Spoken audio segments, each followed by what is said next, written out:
there, babies. It's Mama Cheech at the house, coming to you live on the internet. Just here to talk to you, find out how you're doing. Hope things are going well. I wanted to talk to you all about a subject today that I'm not sure a lot of little modern kids know about. And it's my question to you is, can y'all cook? Can you babies cook? And I hope the answer is yes for the most of y'all. Pardon me. It's a little warm in the room here, but it's going to be okay because I'm going to bed soon. As soon as I finish, drinking my wine, taking my medication. Just real quick. That's straight water. I'm trying to stay hydrated in the summertime. But anyway, what I wanted to ask you kids was about can you cook? Because my granddaughter, Clarissa, she's on the Whitler side of the family. Now, she's 68? And she came to me, she's like, my Cheech, I think my husband's going to leave me. And I was like, what's he going to leave you for? What happened? And she said, she gave me a list of stuff, and she's like, and he was complaining that I can't cook or I don't cook. And I was like, well, can you? I know your mother told you, but can you cook?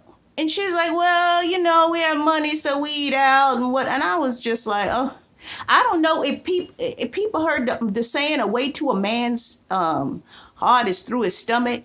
That shit is true. Because 9 times out of 10, if you're a decent cook, you keep a man home nights. And I don't mean just for men. I mean women too. Now, I learned how to cook something from each one of my husbands. Ms. Whitler, I learned how to cook for him. Her grandfather, God rest him, I learned how to cook a pot roast that will slay you. It will kill any man living. It'll kill any woman living. You can go to glory after you have eaten this pot roast because there's nothing left for you to do in life. That's all I'm saying. And it's not a brag. It's just from my experience. I cooked that.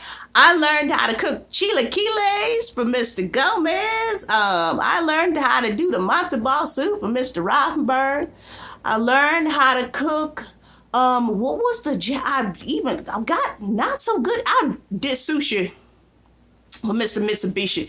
Cause honest to goodness, I couldn't with fish is my weakness. So I had a little trouble, but I kept working on it and it kept him happy. But what I'm saying is that girl or boy, male, female, whatever you want to call yourself, everything in between.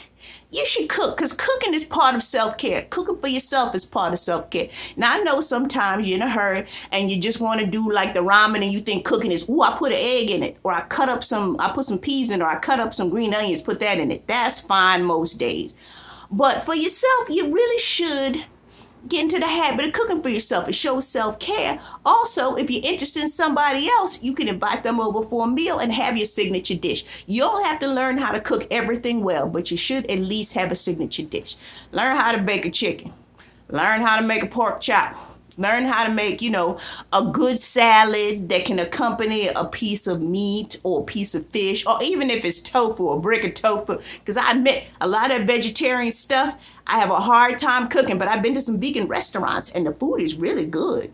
When they cook it, I can't do it. I let that go. I made peace with that. I can't do the vegan thing. With the tempeh, Lord have mercy. I cooked the thing tasting like an old shoe I had from the 70s. But what I'm saying is that it shows self-care when you cook for yourself. It shows that you care when you cook for somebody else. Now, I know most women are the caregivers in the home. They cook for their families and whoever. But what I'm saying is that men or your partner, it can be a woman, whatever, but your partner, cook for the person who cooks all the time. Learn what dish they like and make them something nice. And fellas, grilling is one thing. It's not exactly what I mean. I know all men think they can grill and like to throw some meat on there, and that's fine on occasion. But I mean an actual dish that requires pots, pans, and the oven. You can make, like I said, my signature pot roast, peas, and roasted potatoes is what I do. That's my go-to. But you can find recipes on the internets or the Pinterest or whatever.